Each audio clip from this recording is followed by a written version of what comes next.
ഇനി നമ്മുടെ വീട്ടില് ഒരു വാക്ക് മലയാളം സംസാരിക്കാൻ പാടില്ല. എടി നീ എത്ര വരെ പഠിച്ചിട്ടുണ്ട്? ഇപ്പൊ എന്റെ പഠിപ്പാണ് ഇപ്പൊ എല്ലാത്തിനും പ്രശ്നത്തിനും കാരണം. അല്ല എന്നാ വേണ്ട, അത് പോട്ടെ. ഞാൻ എത്ര വരെ പഠിച്ചിട്ടുണ്ട്?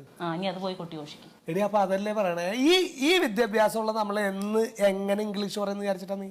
ശീതളേട്ട അപ്പൊ ഞാൻ പറയുന്നതോ എന്ത് ഇംഗ്ലീഷ് ഞാൻ പറയുന്നില്ലേ? നീ പറഞ്ഞ ഇംഗ്ലീഷാ?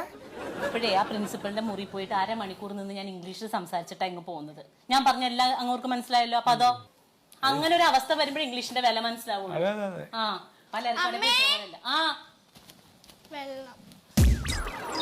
Shame, daughter, shame. I paid 1,000 rupees because you speak Malayalam. ദാഹിച്ചിട്ട് അവിടെ വെള്ളം കൊടുക്കടി.